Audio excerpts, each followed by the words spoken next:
Hey, how's it going? Hello, can you hear me? Yes, I can. Loud and clear.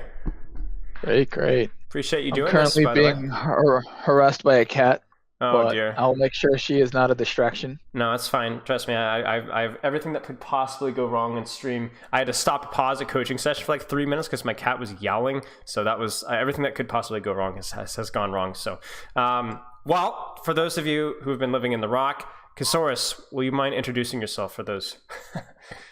Yeah, no, for sure. I mean, I'm Casores. Some may know me, some may not. I currently coach the Toronto Defiant. I coached the Shock for the previous 3 years. And I was on Atlanta Reign before that. Talked to Awesome. Spilo a bunch of times, so I consider him a friend. So I'm happy to be here. Yeah, I really appreciate you accepting me. I mean, obviously, I'm catching you right when the iron's hot. You know, I know how the preseason prep goes, and I'm sure things have been a little bit delayed as par for the course for Al. But I'm sure that there's a lot of stuff going on, so I appreciate you taking the time.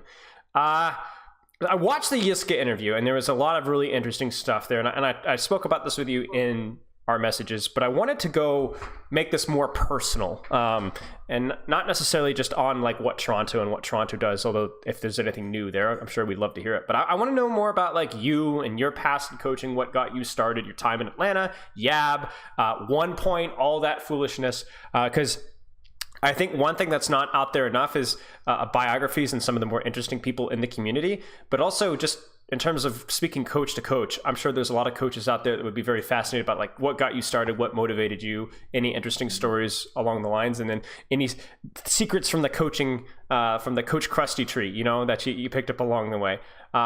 So if that's cool with you, I guess we can just get started. I got my whole notebook pulled out here. Yeah, of course. Okay, Wow, so I'm scared.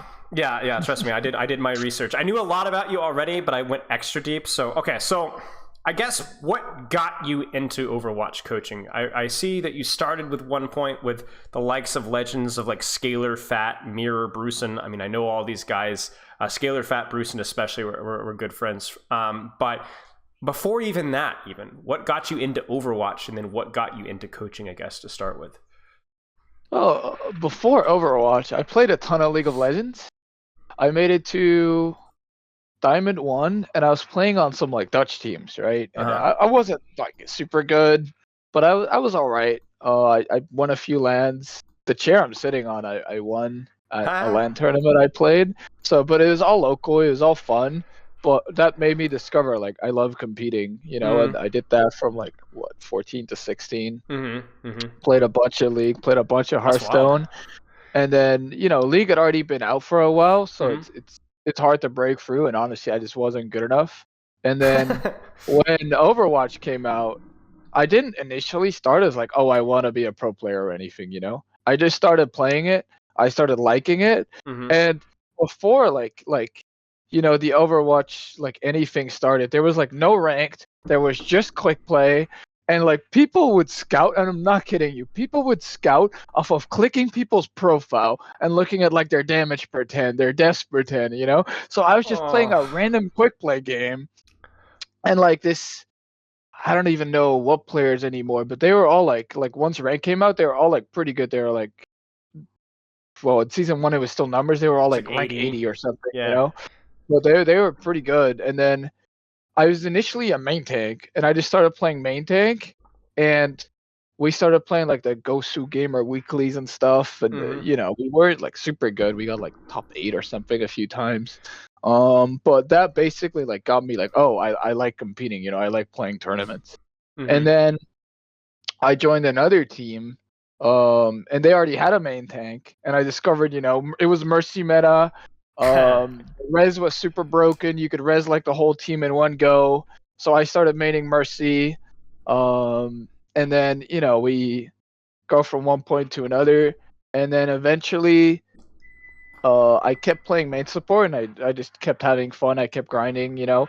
And I told my parents, like, give me 1 year and I think I can make it pro. Because I was, you know, I was like, what, in season 2? I was like 4.3K, which back then was really high. Right. Was top 50 or something. So I said, give me a year and I'll try and make it pro. And if I don't make it, I'll go back to school. This was now, how old were you at the time? This was 2017. I think I was 19. Long story boring.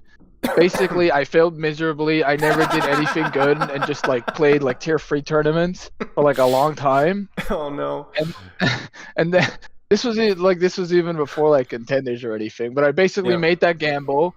It didn't pan out, and I went back to school. Yeah. And then while I was in school, I just kept playing Overwatch. Right, Yeah. I kept playing. I kept having fun, and eventually, I made my own team called That's a Disband. Mm-hmm. And like scouted players for that, had some friends on that, and met some great players for that, and eventually we made contenders. So I Who was was on that really team? happy Any to do that. names? It was Trispear, Nice. me, Mouse, if you know him, Yeah. Gelly, and then I think the other two have quit. But yeah, Okay. it wasn't Cool. like bad. Oh, Berglund was on there. Um, but yeah, like some OG, like pretty high ranked players, Mm-hmm. and we made a team, and eventually we made it in contenders. That's awesome. Um, Now you were yeah, and playing at the then time though. yeah, I was Okay. playing. Okay. Okay. I was And still playing at the time. was it still main support? Yeah, I was still main support, and we didn't do that good. We were like 6th to 8th place or something. Back when contenders were still really good. You had the Yeah. likes of Gigante, E United, all those teams. So Right. there was still sponsors, there was still money. There was no like Overwatch League yet that was gonna come out. So all Mm-hmm. the talent was still just in tier 2. It Mm-hmm. was really strong. But yeah, we got 6th to 8th place. And then, as I like kept playing, I just started realizing like, I can maybe be good enough, but I'm never gonna make Overwatch League this way, because it got Right. announced.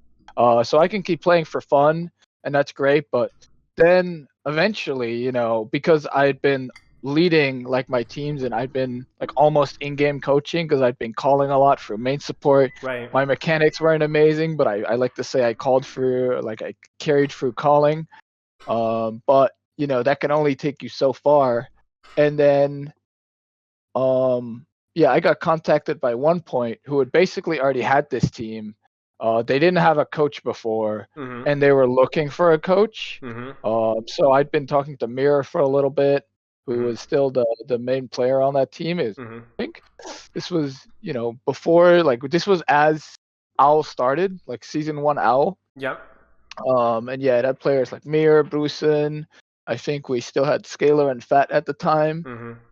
Um, and that seemed like something I wanted to try to get into coaching. So they asked me to coach for them, and I was still learning a lot. I think starting out then, this was 2018, or yes, 2018. Starting out then, it was more like a group of friends where I was just doing like casual VOD reviews, and it was all Right. like really casual. Right. But through that, I learned that I really like coaching. Like Mm-hmm. I like just working with players and seeing them improve as things go on, and seeing some of the concepts that I have in my head like play out as like a chessboard. Mm-hmm. Um, so I really like that. And then from there, we played, I'd say, just one season of contenders. And at that point, like all the Overwatch League teams, like the expansion teams, Right. started like scouting, because first season of Overwatch League, you had 14 teams, and now it's the second season of Overwatch League, so you're getting 20 teams.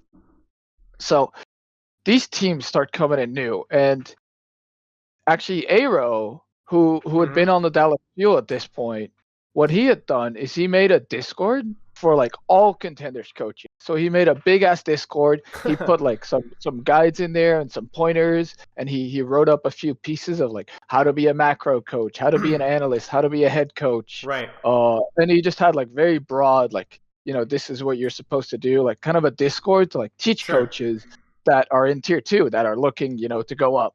Sure. And through that, he basically gave each of these expansion teams a list of like all the coaches he had, and all the coaches that were in tier 2. And what Atlanta did at this point is they were trialing coaches, right? They already had Sephi and Silence, who came from LNL, Yep. who started this team out, and they started this big coaching trial, which is similar to the one I've hosted this year, which Right. we can get into later. But Sure. yeah, through that, there was 40 people in this trial, and we had It's a lot like of coaches. 3 days. It's a lot Like of 3 days. Yeah. Everybody that was in contenders at that point, basically trialed for this, and then some like other people as well. But we had the 40 people, and we had 3 days to complete an assignment. And if people aren't sure, usually how coaching tryouts will go is for the first phase, you'll get like a VOD, right? You'll get a VOD of either a whole scrim block or a couple of maps, like handpicked by the person holding the tryout. Mm-hmm. And then they'll either want you to write an analysis piece, or in this case, what Atlanta wanted is they wanted somebody who's really good at individual coaching, right? Mm-hmm. And I just come off being a player. I'd had 1 season of contenders under my belt, and they wanted somebody like who has the vision of from being a player. So this was like perfect for me, you know. I just like learned a little bit of coaching on one point, learned how to talk to players, learned how to establish myself almost. Mm-hmm. And then this trial comes around. So for that 3 days, I think I slept like a total of 6 hours, like I hard grinded it. I made Excel sheets. I made a video. I made, an entire Word document of like the problems we're facing, how I'd approach them, and how I think, I would coach each player individually based on how they communicate and based on their personality. They really liked it. So I made it to the next phase, and then through the interview, out of all those 40 coaches, a little bit of luck, a little bit of timing, a little bit of hard work, I made it on Atlanta for my first season. Nice. And then, yeah, from there, we got 6th place that season. It was, well, we can go into like each season later, but yeah, just sure. the quick overview. From there, we made it to 6th place. It was tough since we were a full Western coaching staff on a mixed team. Looking back, players on that team, I can't even remember. This was season 2, so correct? This was season 2. We had Erster, Daco, and Pokpo. Ah, yes. Right, and they had just come off their Lucky Future. Like I think Erster came off Lucky Future, and then Daco and Pokpo came from Element Mystic. Mm-hmm. And yeah, we picked those players up, and then we had Dogman. Initially, we had the Fran, but later it was Baby Bay. We had Enlayer, Mm-hmm. And then we had Gator, still on the team, and then we had Masa. Mm-hmm. In 6th place. So yeah, not too bad. Yeah, we ended up getting 6th place, and then after that season, the team decided we want a Korean coach because we have a mixed roster, but we don't have any Korean players. Mm-hmm. And I was basically the third coach, so I was let go that season. That's also when I started picking up Korean learning as a little bit of a venge story. I don't want to be fired like that again. What the hell is this about? Yeah. I'm just going to learn Korean. I've been doing that for 3 years now. I'd say I'm conversational. I had a lot of use in that last year. But do you think it's going to get rusty this season? No, I'm still taking lessons every week. As long as you keep speaking it, right? And when I'm booking scrims with a lot of Korean coaches, I'm just talking in Korean, like that kind of stuff. It keeps you a little bit, pressured, and also, I have a workbook. I work like 30 minutes a day in. Mm-hmm. Makes sense. I used to do Duolingo, but I don't do Duolingo anymore. It doesn't help that much, is what I found. Yeah, I did Duolingo over a little bit, and it was like very initially helpful, but then it gets old really quick. But yeah, after Atlanta is basically where I went through like a rougher patch, because I'd been let go like quite late in the off season, so I didn't end up fighting a team. Mm-hmm. And then I basically went right. Yeah, that's the World Cup came after this, right? It came right after Atlanta. Okay. So there was like a month between the end of the season in season 2, and then we had World Cup. Mm-hmm. And then we'd actually been scrimming a lot for World Cup because we only had contenders players. Like Team Netherlands, we didn't have a single OWL player. So if your team had a lot of OWL players, they wouldn't be able to scrim, obviously, because of the OWL team obligations. But because we only had contenders players, basically World Cup was way bigger than contenders. It's way bigger. So I had them scrim like once or twice a day next to their contender scrims. So we had scrimmed a lot. And in scrims, we would beat France and we'd beat UK like consistently. We were very good. because we kept just grinding, and it was a team-based meta. It was Lucio Moira meta. Mm-hmm. Those kind of metas are always like so team-based. It's still individual skill, but I'd say it's less individual skill than, let's say, a double sniper meta. Right. So it's all about team play, all about ult usage, very coachable. I just come off like playing the playoffs. I was able to give them a lot of pointers, and we ended up, doing really well at BlizzCon. We had, we came through the qualifier. We went into the group stage. In the qualifier, I think the most notable team we beat is probably Saudi Arabia, who at that time wasn't as good as they are now, but they were still quite good. They had Surmayed, they had KSA, right, still pretty good players. They were good players back then. And then after that became the group stage, and we were in a group with, I want to say, Team Russia, Denmark, Finland, and one big team, Team China. And it was a 5-man group, and we ended up losing to China. We ended up winning against Finland. I think there was also Denmark. We ended up losing to Denmark in like a really close series. And then it basically came down to, we had 2 wins and 2 losses, and we ended up playing the last match against Team Russia, who also had 2 wins and 2 losses. Oof. So it was very neck and neck.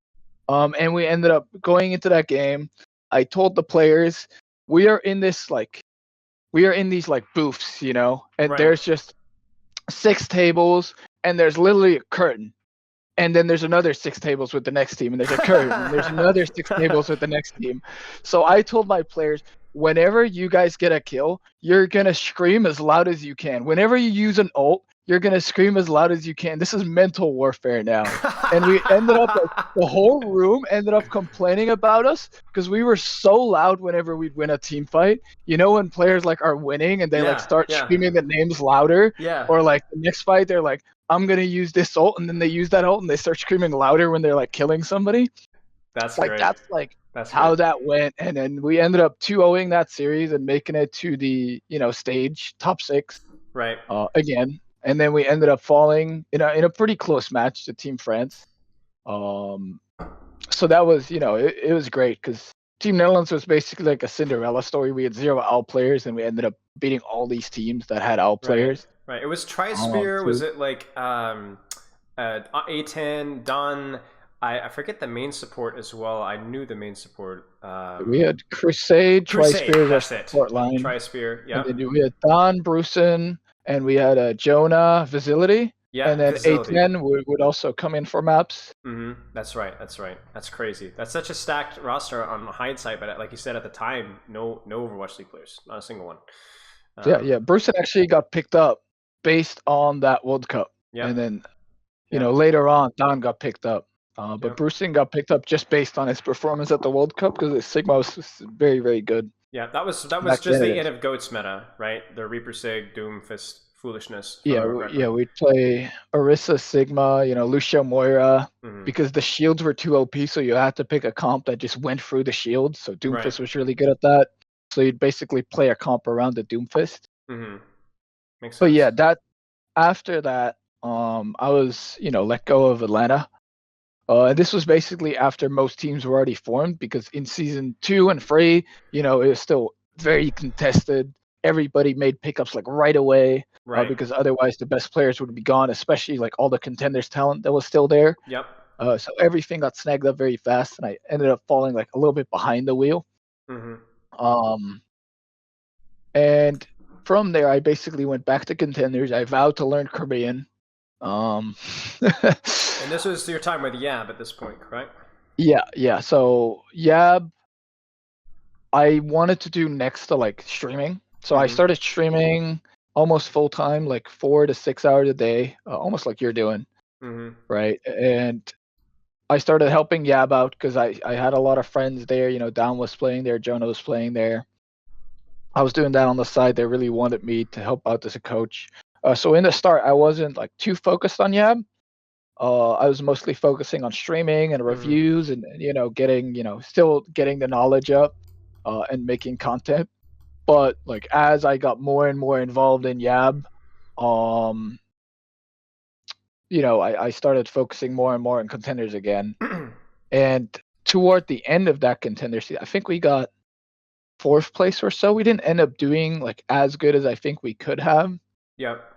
Um, A lot of it was like I remember because I was coaching Sheer Cold at the time, and it was like it was us, you guys, Obey, and British Hurricane, and then right. occasionally Avoided would stick their ugly nose in.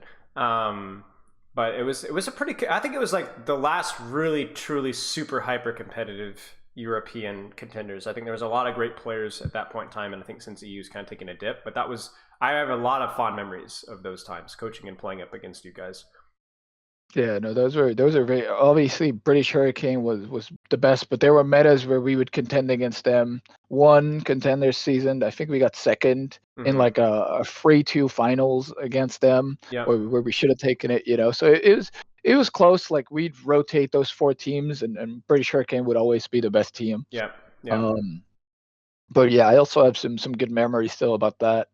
And then at the end of that season, I had a talk with Chris, the manager of Shock, and he said, we need some help for the playoffs. We want to bring in somebody who can be an analyst for us, go through these VODs, point out enemy mistakes, point out tendencies. Um, and I just done all these reviews on Twitch, and Mm-hmm. he'd seen those. He'd seen me like grind out these VODs, grind out all this work, while not getting that much in return. So he felt like I was a really good candidate for that. Mm-hmm. And I did that for a month. We ended up winning the whole thing. How Um, did that feel? Were you there with the team? I don't remember. no, because they went to Korea, and in Korea you had a two week like quarantine, two Right. week quarantine Right. where they had like a PC, but it wasn't that good of a PC. So they actually said like it's better if you're at home with a setup where you can Right. record, you can do all this stuff. Rather than being in a small tight room where you're just quarantined because Right. COVID had just started around this time. Yeah. So it was actually, I'd say, a benefit Yeah. that I was VOD reviewing and able to work from home, Mm-hmm. because I was able to work the hours where, they were sleeping, and Right. then, they Right. were. So I had like everything prepped in the morning for them. This is what I want you to review. These are the clips. Mm-hmm. This is what the enemy team's doing better than us. And we ended up learning that Roadhog comp because we weren't playing that before.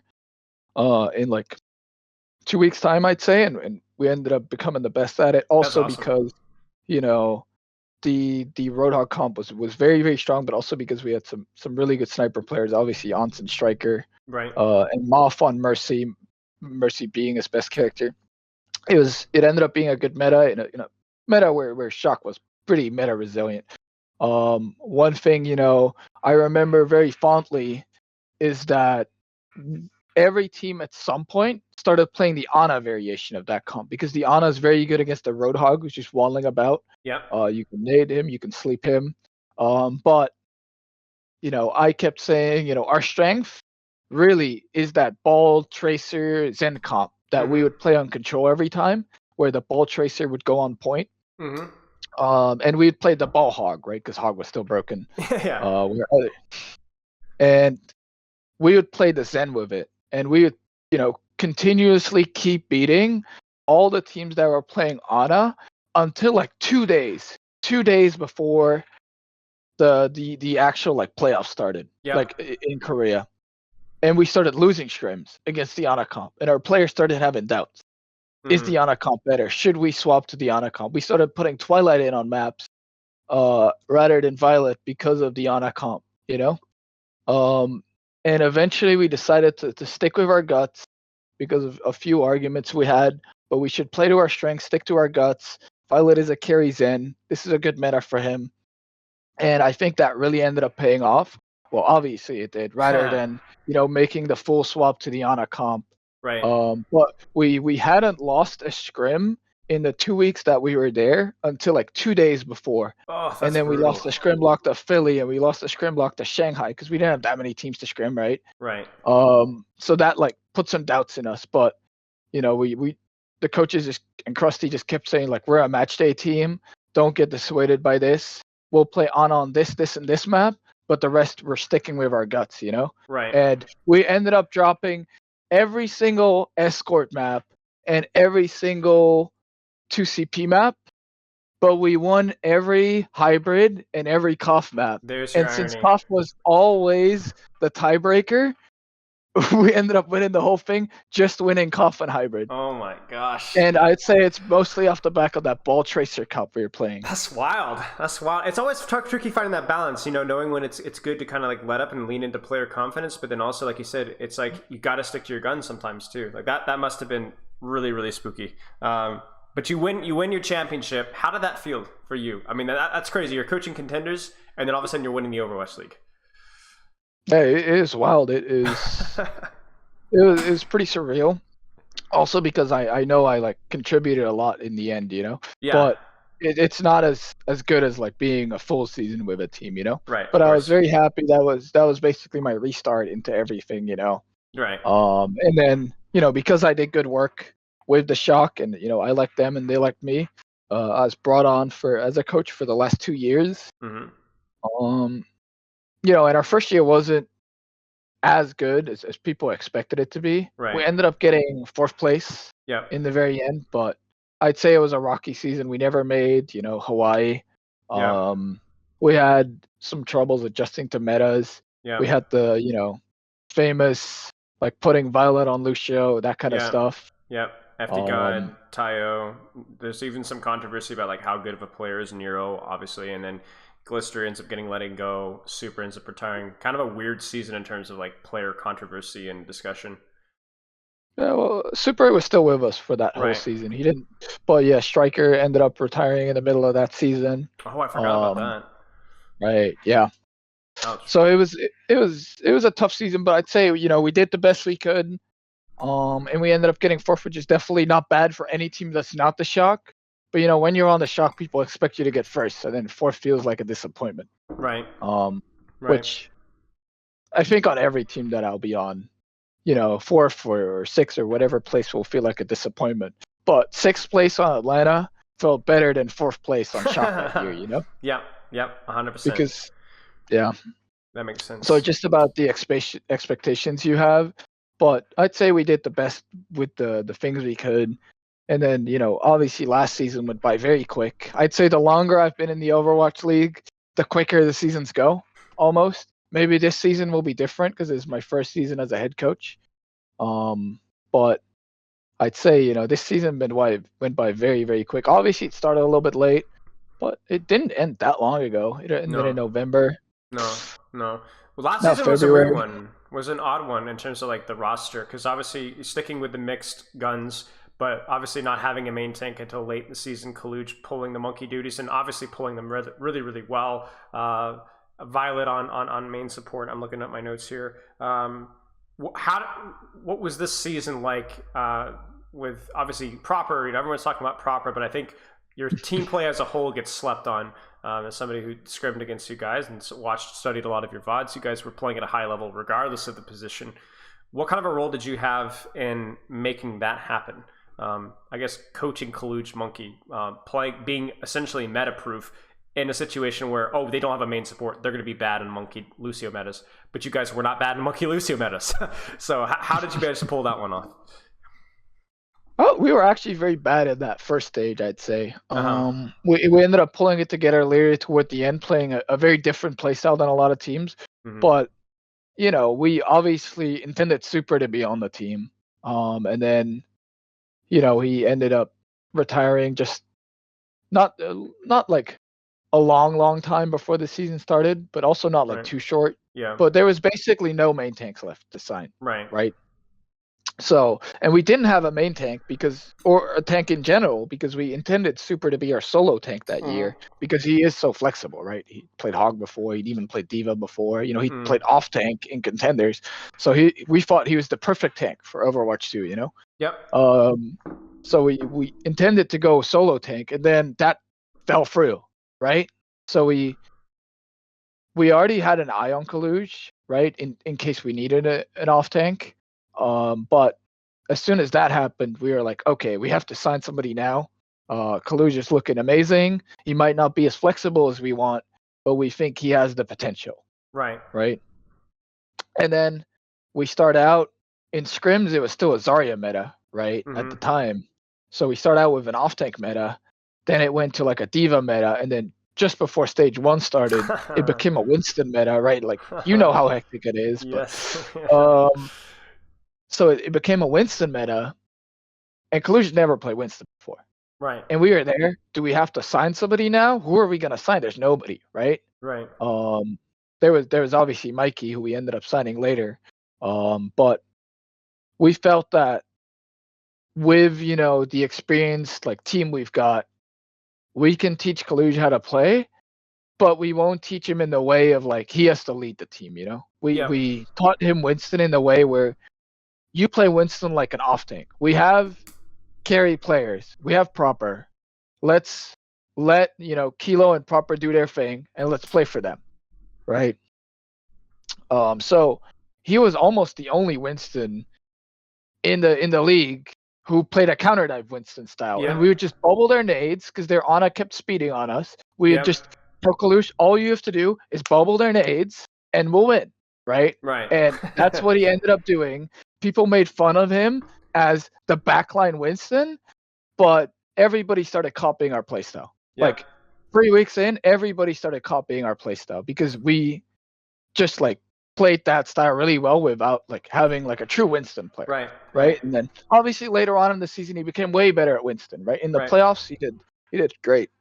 But at that time, we had him play Winston like a diva. And we just played to our strengths. We just played to our DPS, we played to our supports.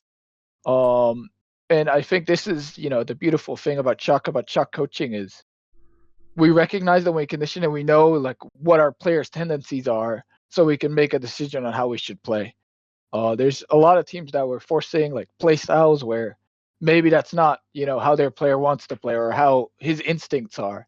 And I personally believe that if like things get very close and it's match time, like you can teach a player to do anything in scrims. They can change their play style after like 2 months of you stomping it into them.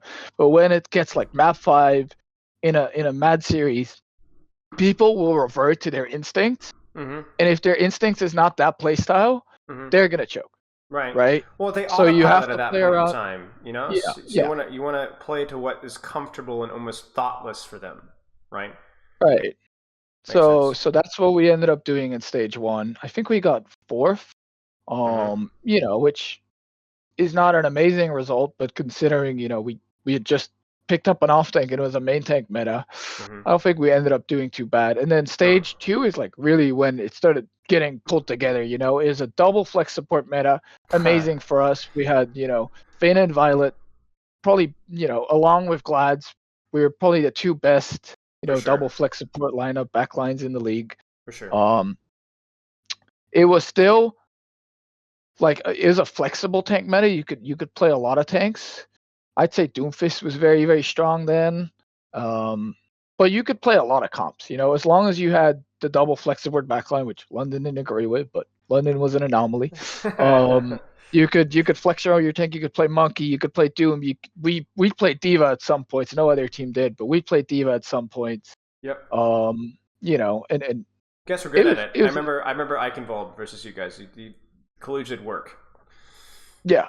He basically just sat on your tank and he made sure your tank couldn't do anything. Right. That's all he did. But he was very good at like countering the enemy team's playstyle and screwing your plan. So we ended up getting 2nd place in that. We should have won that stage. I think that was the stage where that was really our meta. If there was a lucky meta, that was our meta. Eventually in the finals, I think we made some questionable decisions on map picks and we choked some maps away. But there was a reason we won that winners finals against Glads, and they leveled up from there.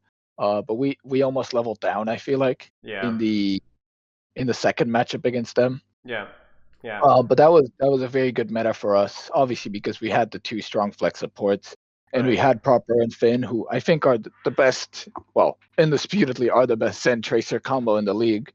So they would just take over lobbies. Finn plays a very flanky play style, which is perfect for that meta. Right. Because your Zen was needed to play very aggressively, you know. Right. Yeah. Right. You basically had your Zen Tracer play for space while you're, on us at main and healed your tank. Right. With the other, with the other DPS and then probably the main tank. Right. Exactly. But yeah, we had like a really great meta for us there, and then it went to a Queen meta, which we didn't have a Lucio player, we didn't have a Brig player. Like, how are we gonna do this? So I'd say if there's any like proof of coaching being really important in the Overwatch League, it's stage free shock. Because in scrims, we sucked ass. We were so bad in scrims. I had so many sit downs with Finn, because his Brig was really not good at this. So he never played the character. You can't blame the guy. Right. But he never played the character. We were really, really bad at the start. Kaluj had to learn Queen, which he ended up getting very good at. Props to him. And we had to learn Sojourn because we were also one of the teams that didn't play that much Sojourn in stage 2. So I'd say we started out very rough, but luckily, after stage 2, it was like a pretty long break between stage 2 and stage 3. Right. And after we saw, Queen coming out, we knew she was going to be meta. So we started scrimming relatively early. We just started doing 3 blocks a day. We did a lot of review because, it's a Lucio meta. We have to be a hive mind. We weren't that good at the start, but we ended up going 5-1 that stage because we had 5 easy matchups, and then we had Dallas Fuel, right, who were undisputedly the best Lucio team. But yeah, I'd say in terms of like how we taught them, it's just every player has to have a role. Right. And every player, if they know their role and they know what to do in a mirror matchup and the ult rotation, any team can learn that. The easiest thing to coach in Overwatch is mirror matchups. I feel like that's where you can have the most impact. And then also Lucio metas are not as individual skill focused, it's more team focused. So I'd say stage 2 was just like GOATs, and all 3 of us, me, 9K, and Krusty, we had probably the most GOATs experience in the league, right? Right. Shock having won it twice, me being on Atlanta. Also, we did, I'd say, okay in GOATs. Yeah. But we had a lot of experience playing GOATs. So we just started coaching them on GOATs ult usage and coach rotations and, how we played GOATs before, what our call system was like. And we started adapting that to the 5v5 system, to the Queen system. And it ended up, working very well. I'd say we had chances to beat Dallas because they were the only team that was better than us. But we ended up dropping the ball in the end. Famously, the Hanbin clutch on Lijiang. I think if you win that Lijiang, the whole match goes differently. Yeah. Yep. Man's a demon. It was very obvious Proper was by far the best Genji in that meta. Yep. And, Proper, besides also, being mechanically really good, when the team needs it, he can also call the team for rotations. And when you have that on your Genji, that helped a lot, because Genji was obviously the carry character. Our season basically went like, what is the carry character in this comp? Okay, let's put Proper in it and play around him. Right, so we didn't have him on Sojourn back then because Genji was the harder carry. Otherwise, we would have had him on Sojourn. But we felt like Genji plus the Queen Shout is the biggest carry in this meta. And yeah, and then stage 4 happened. The regular season doesn't really matter. I like to skip over it. We lost like 2 games. That was an interesting meta. It was like the Sombra Tracer Diva meta. Yeah. And we just were not good at that. I mean, just being a mixed team, not having a strong Sombra player, it just. Sombra's always a wild card. Whenever she appears, it's always a weird. carry DPS meta. Yeah. Even though it was double flex support, it was a very divey double flex support, and both our flex supports are pretty greedy, so they end up just getting over and over and over again. Yeah. So we didn't end up doing too good. We got better toward the end of it, and we started playing toward our style. We were actually like 2-0 down, playing like the mirror against Atlanta in the match against them, and then we just said, we're just not good at this comp. Let's just play something else. And we started playing Sigma in a Sombra Tracer, Diva meta. Yeah. And we ended up, reverse sweeping that match just because That's on the wild. Sig comp we're so like good on our character. So we'd play like just Babsen Sigma, That's Babsen wild. Sigma, and then Sojourn Tracer, and we just had proper on Sojourn. We just give him the orb, Yeah. and Have we'd put fun. Striker on Tracer, and he would just live. And we ended up, reverse sweeping that match because of, I'd say, our mistakes, and also Atlanta was not very good at adapting. Mm-hmm. So they couldn't adapt to our comp. Mm-hmm. Mm-hmm. We ended up reverse sweeping it, and then after that we basically went into playoffs after not dropping a match anymore in that stage. Playoffs meta was obviously, it's very recent in everybody's memory, but it's just a hive mind. It's just a hive mind comp. You have to push and back together. It's a Winston comp, but because Kaluj played the Queen meta, he also got really good at the Winston in that comp. The reason we went with Mikey in the end for Winston is if you just let Dallas engage on you, they're gonna take like the perfect angles and they're gonna take the perfect fights. Right. So we needed to take the tempo to them. The only way to beat Dallas is like taking the fight to them and just outskilling them mechanically. Their support line plus tank like I think probably best in the league. Mm-hmm. But in that meta. Right. But I'd say, their weak point was DPS players, and obviously we had Proper, the best DPS in the league. Right. So we wanted to take the fight to them and just have him almost play that Edison play style, but just hit more headshots. Right. Right. So. And that was something consistently when I was studying the finals is that Dallas's neutral was just so good, just so consistently. Like you said, you have to introduce some form of chaos to kind of upset the balance. Right, and we had gone into that playoffs, I'd say almost divided on our playstyle. I think we played almost the APAC playstyle where we tried to play very slow, and then after we lost to Houston, we made a complete 180. I remember we lost scrims to like a lot of teams, because we weren't on the same page.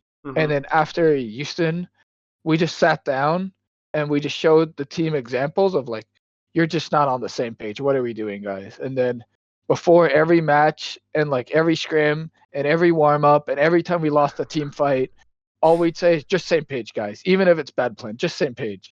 And we ended up having keywords for almost all our rotations in that meta, just to make it easier, because Kaluj was the main, Mikey was the main tank, and the rest was Korean. So we just keep making calls like flip, path, like we had like a lot of callouts on certain maps too, and set rotations on every first point, so we could like almost cross the language barrier.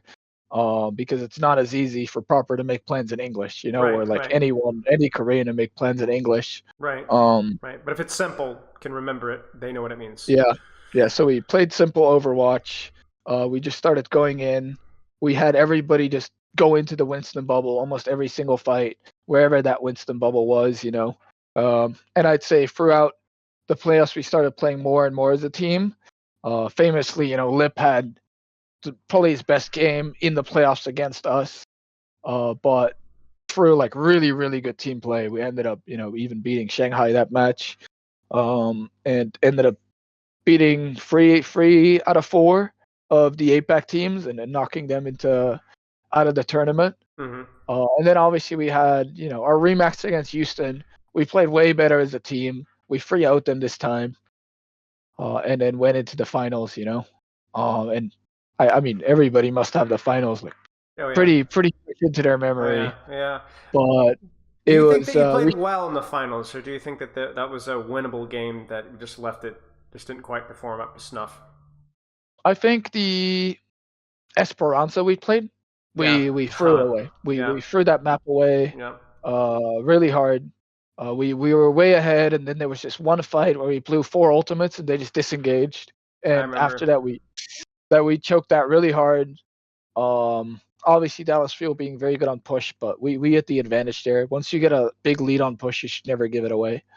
And I'd say Root was one of our better maps in scrims, but we couldn't pull it together after like the second attack. They just had like a stronghold defense, and we couldn't push them out. So I'd say, except for those two maps, we played a very, very good match. Even the last map, I think Dallas Fuel was just really, really good on Coliseum. But they're also good on New Queen Street. And the reason we didn't pick New Queen Street, we talked about this beforehand, but when we played New Queen Street against Dallas Fuel in the Queen meta, they had the most amazing disengages and the best ult usage. We could never beat them on it. On Coliseum, I feel like it's more about like who wins the first fight. So we felt like Proper can get more picks on that map rather than New Queen Street. But Proper also, after having played like a full day, having beat the Houston, having done like insanely in the first 5 maps, started losing focus, and he still played amazing in the last 2 maps, but they ended up just playing better as a team and having better like pushes and disengages and win in the last 2 maps, where on the route I don't think we played that good. And Esperanza we threw away. But I mean, to take Dallas to a map 7 in the meta that's almost built for them, is nothing to sneeze at, whereas we didn't even have a main support or a main tank for the whole season. Yeah, and like I said, they're the best of the best as well. And then, like you said, take away Esperanza, I think that map, that's a different series. It's 4-3 you guys, Or worst case scenario, you guys, someone in chat says you guys would have gone to Circuit, I think, after that. So the problem also was every time, there was the hybrid maps, and then there was the escort maps after, like the first thing, and we were really good on both hybrid and escort. But since we kept winning the map before escort, we could never take them to Circuit Royale, right? Because they kept getting the map pick for. There was 2 escorts in that, and we didn't get the map pick either time, so we just couldn't go to Circus Royale. Otherwise, we would have definitely taken there. And every team was terrified of our Circus Royale. Oh yeah, I remember. I mean, I was looking at Kaluja's Sigma a few months ago, and it was like unbelievable. You guys, with timing wise, obviously the mechanics you guys have there, but I think even like the team play within that map was always very, very, very coordinated. We knew exactly like what corner to peek at what time, where to take fights. We were very set on that map. Right. So I guess if we're going to continue the timeline before we ask a few other questions, you move on from Shock. Was that? I mean, this is something kind of encroaching a little bit of questions that you've answered with Yiska, but you move on from Shock, first head coaching opportunity. What do you hope to accomplish, I guess, this season? Because, I mean, obviously, we would love to win the league. Well, duh. But, like, realistically, like, what do you think you guys... What do you, as a coach, in your own personal development, want to get out of this season? For my own personal development, sure. I think I want to...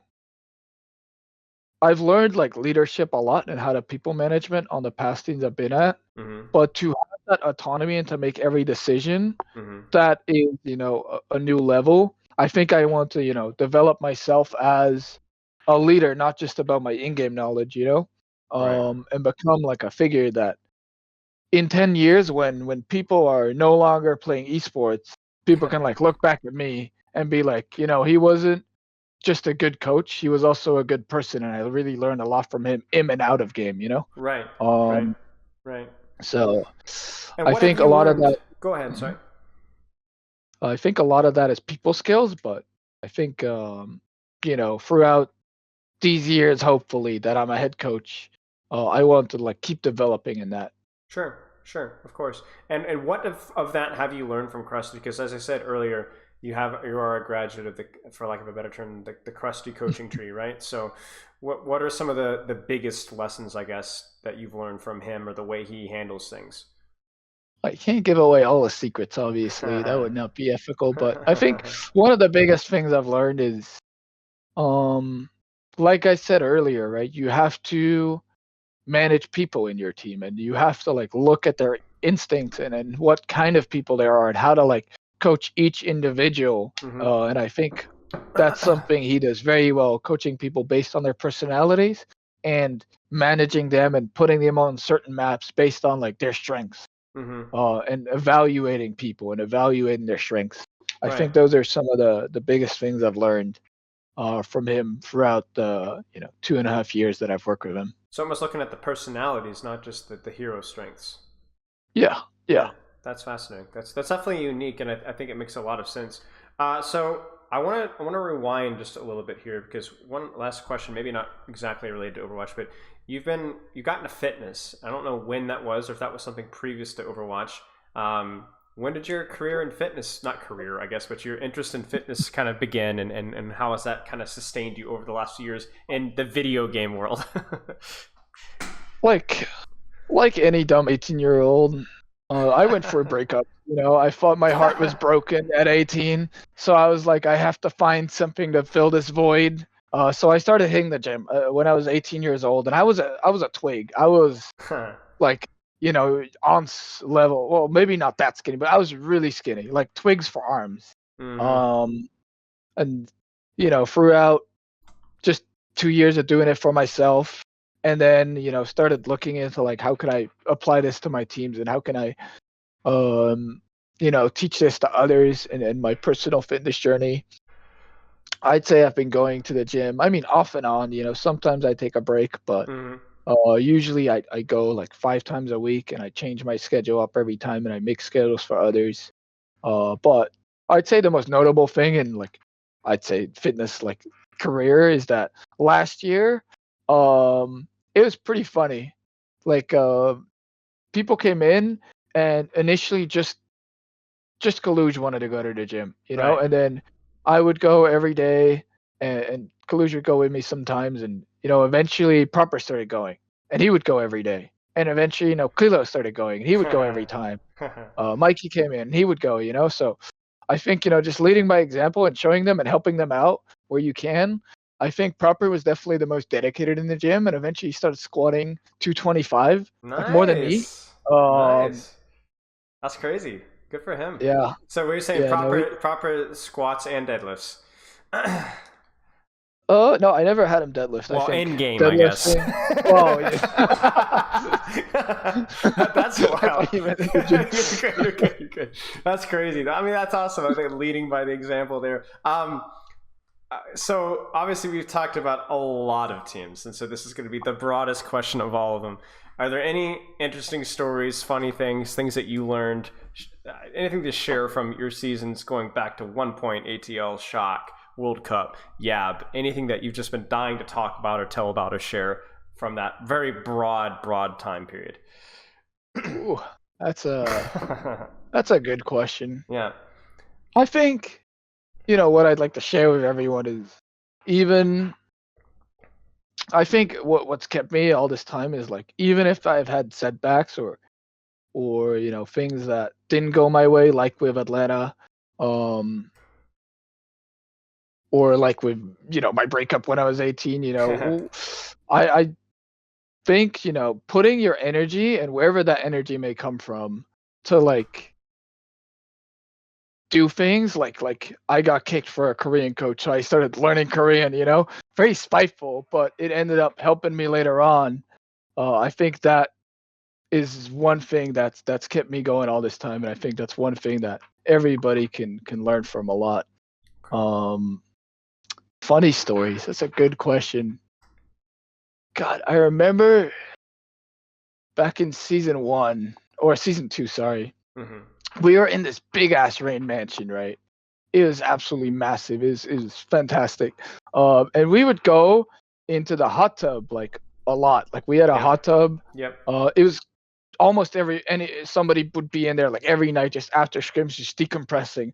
And it got to the point where we had a fridge close to the hot tub, Yep. and we had a TV at the hot tub, and we would go in there ritually after our all matches. Like we'd be playing in the Burbank studios, we would drive home, we'd go in the hot tub, we'd put on our game, and we start reviewing it in the hot tub, and we just talk it over with like almost the whole team would come out every time, and we just talk over the game and what we did wrong or what we did right, and we'd like make fun and like have like a fun, good bonding experience from that. I think that's really memorable, right? Yeah. Like even Yeah. losing, we Yeah. didn't like hate each other. We go in the hot tub and, we'd have an off day the next day, so we'd have a beer next to it or something. Yeah, yeah.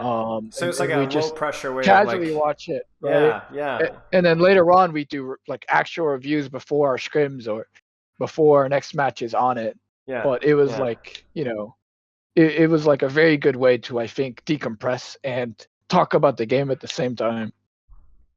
I got one more question for you before we move on to maybe some of the more meta discussion here. Because somebody in my chat says, I think if there was a free-for-all fist fight for Overwatch coaches, Cass would be top 3. What do you think? I think fist fights are more about your weight than I weigh. That's true. Well, pounds, I weigh 180 pounds. That's true. But I think there's probably some coaches that have me beat either height or weight. Okay. But I think I do pretty good. Yeah. I think if there was like a team fist fight, I think Toronto would win against a lot of other teams because we got me and Kaluj. Yeah, true. And if Hydran's watching, definitely not Hydran. He's working out now. I think okay. He started last year. Good for him. Yeah. We're planning to go to a gym with a lot of our guys. Good. That's sick. Okay, so this is a very open-ended kind of discussion that we had planned here for talking about past metas, future metas, and I wanted you to kind of not take charge, but whatever you wanted to talk about on your end, I'm down to talk about. Because it was a little bit of like, well, we could talk about previous metas or what you think of the patch notes, for example. Do you have any thoughts to share on this? I think what will be fun is, Toronto has been scrimming lately. Yep. So I can't go too in depth on what we're doing right now, but I think it's pretty fun to look at Ramatra and like theorize what he counters, what he's not good at. Let's do it. I personally think Ramatra is like the kind of character where I'll stream on my Microsoft Paint here. There you go. I'll go ahead. Perfect. I think Ramatra is fantastic in just Lucio metas. I think he is almost a semi-Doomfist where in his Nemesis form, he's almost unkillable. But in his normal form, he's terrible. Like he's just absolutely he's so bad. He's like he's a pea shooter. Yeah. It doesn't do anything. So unless you're King Path close range, he does not seem very good. He's like a budget Sigma and budget Doomfist in one. Okay. But his Nemesis form and his ult are really broken. So the reason you play him is because of his ult.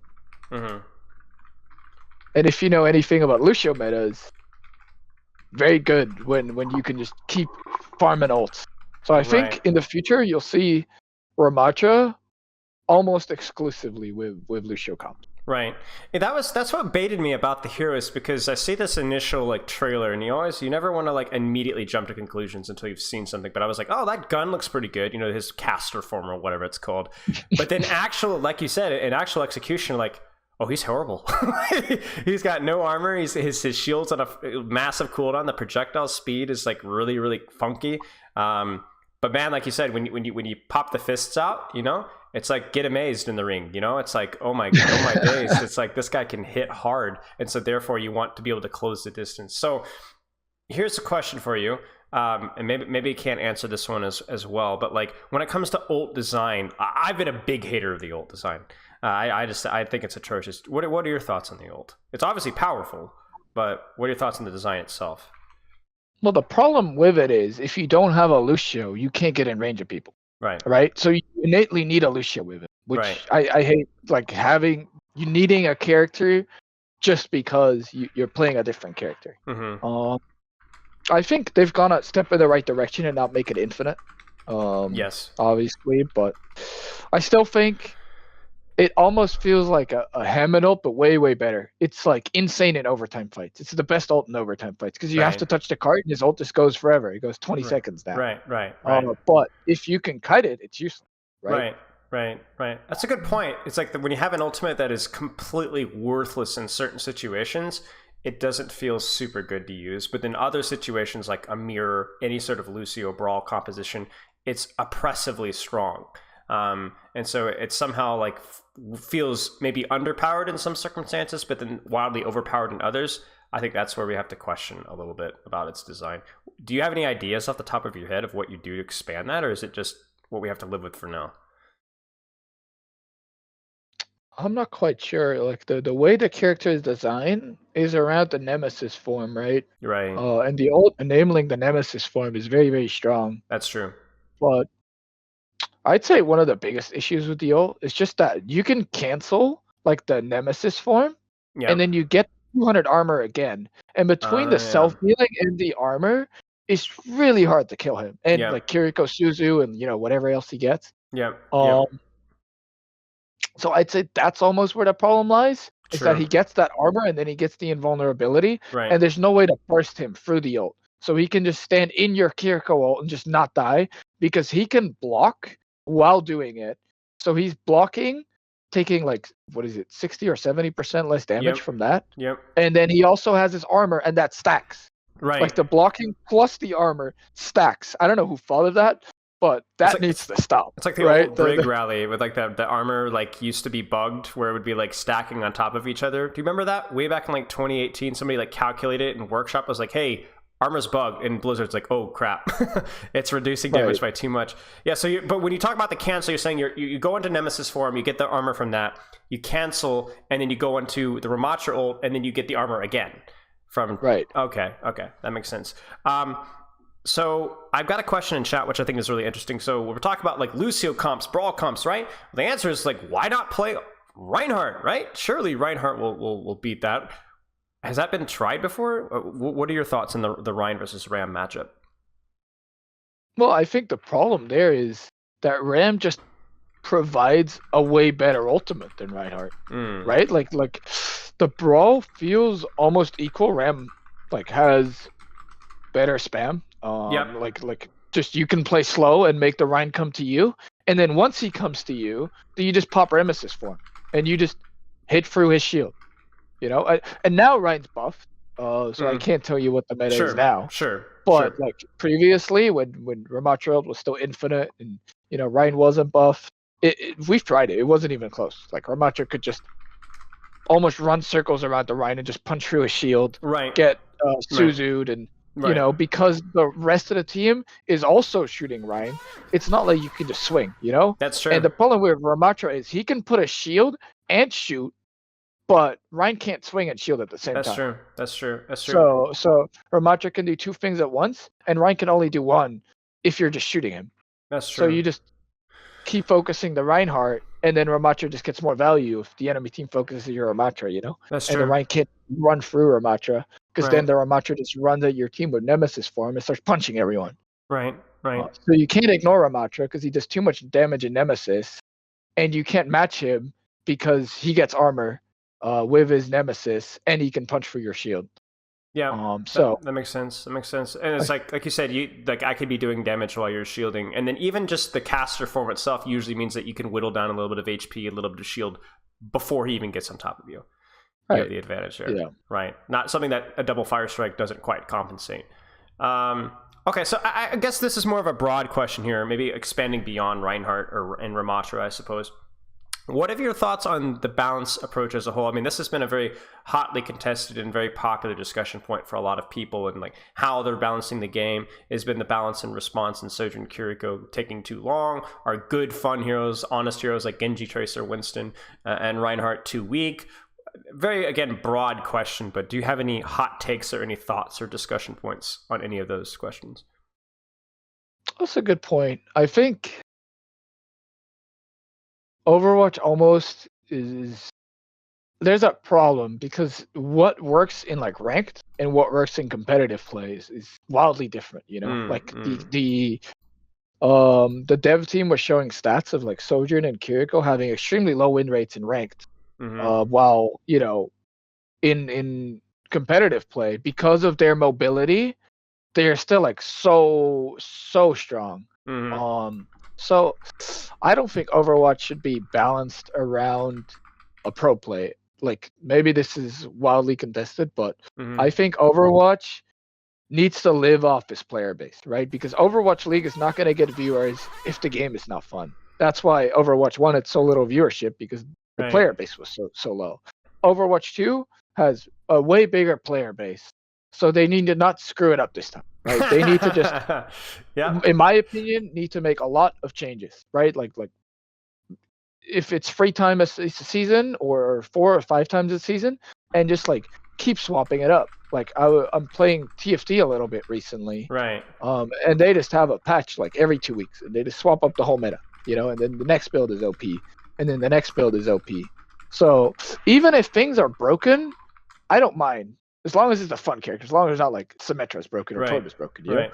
Don't keep them like somewhere in the gutter. But Yep. if Tracer or Genji's broken, and then Sojourn's broken, and then McCree's broken, I think that's good. Yeah. Yeah. But they need to just keep changing it. Sure. Like don't be afraid to make a lot of changes, even if they're small. Sure. And just test things out, and almost make it like a PBE.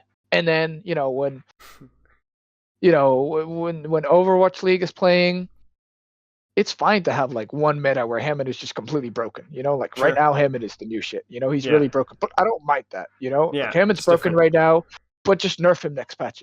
Yeah, exactly. I think that's where a lot of the complaints come from, because it's been Sojourn Kiriko in her mouth, and I've reviewed so much Kiriko and so much Sojourn, I'd never want to hear the words again. And like you said, I think there's a lot of good points brought up about pro balance, where it's like pros will find a way to be miserable about everything. And it's not necessarily even a personality problem. It's just that we have a tendency to solve everything. We find that eventually we'll figure it out, and then it gets really dull. So I feel like you said, keeping it fresh, keeping it maybe even over the top changes, but keeping it fresh and different will prevent maybe people from solving it too quickly, and avoid these, smashing into each other's faces mirror matchups that just inevitably seem to kind of end up happening with meta. I think the one meta that really stood out to me I think was at stage 2, I think. I'd say mid-season madness had a very good meta. Yeah, it just felt very diverse, but I also wonder how much if it would have stayed that way for another 2 or 3 months. You know what I'm saying? I feel like the reason it was diverse is because of how the game modes work. The problem is with Overwatch is if Lucio's broken, he'll just be played everywhere, right? Mm-hmm. But if Lucio is not broken, you'll probably still need a Lucio on this and this and this map, because Lucio is OP on push, because you can't take as many fights without Lucio. Lucio is OP on Cough, because you don't get to the point first without Lucio. So I think what was really good in stage 2 is that the teams that were good at Lucio played Lucio where Lucio was good. Yep. And double flex support was maybe broken, but some maps you had to play Lucio. Yep. So there was Glads who would play Lucio on a Doom on like every push and every Cough almost. And it would be like really good, right? Because it was good on those maps. Some of the problems come from like these characters are OP, but the comp doesn't care about the map, right? Like if you're playing Lucio, Kiriko, Winston, you're playing it because Kiriko's broken, and because these are the best characters that Kiriko, synergizes with. Right. And the problem with Overwatch for a little bit has been that these brawl comps they have to have these certain characters. They have to have Lucio, they have to have Junker Queen, in stage 3.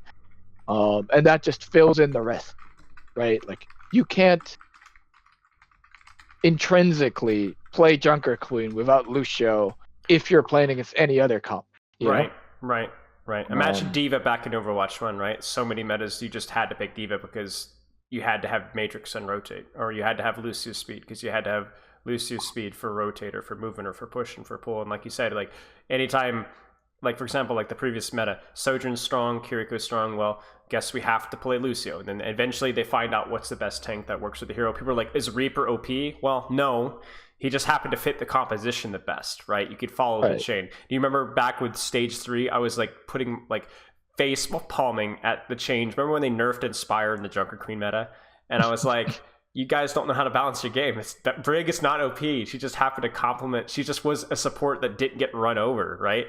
And then, she's just broken with the extra armor you get, with the extra health you get, right? Exactly. And then obviously Kiriko comes around, and then Brig is a complete worthless hero for ages. It's just like that's the kind of stuff, like you said, you have to find the source and or find ways to introduce more complementary heroes, because we only have the one speed support. So whenever we have a comp that likes to close the distance, whether that's Ryan, Junker Queen, even Zarya, there isn't any other option. You have to play Lucio.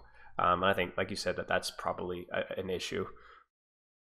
Right, and if Lucio's not meta, about 4 out of 8 tanks become just useless. Right? Yeah, true.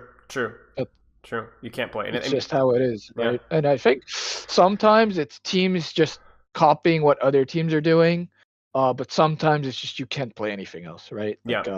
Yeah. I think London probably the biggest non-meta team this year, Yep. and they did very well with the Rhine comp, but there was also some points where you just couldn't beat people, right? We Like couldn't. Shakhtar playing Sojourn Genji, and they just nano boost Genji every fight. We can't win, Yeah. Well, we realized there are limitations to what you can do, like 100%. beating the meta. 100%, especially at that level. I remember, we had that conversation where it was like, well, guys, we have to play Zenyatta on a Backbones on Zen. It was like we tried it. We can pull. We don't have to play it on every map, but we're gonna have to do it. There wasn't even an option at that point. And when London is putting their May player on Zenyatta, it got wild. I thought we did pretty good too, but that's a separate story. But yeah, there's definitely some times where it's a must have.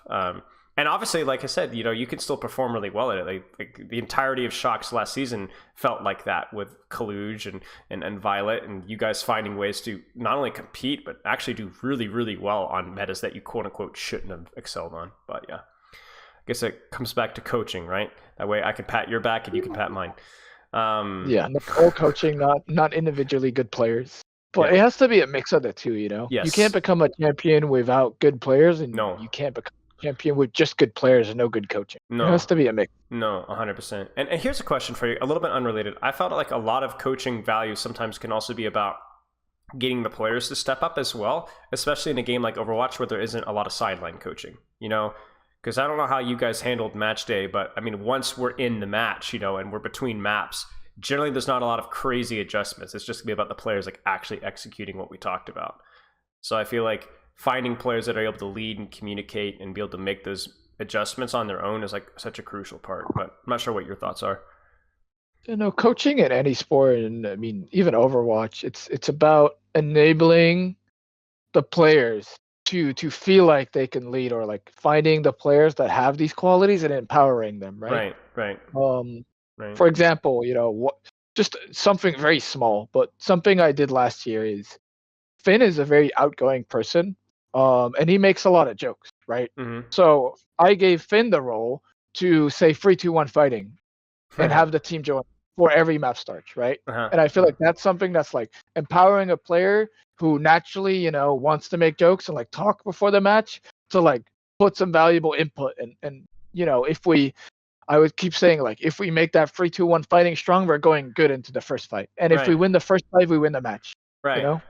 Stuff like that is I think it's just empowering your players, giving them, the role to lead, or giving them the role to have their job, because there's players that communicate more in match, and there's players that shut down more in match and start talking less, right?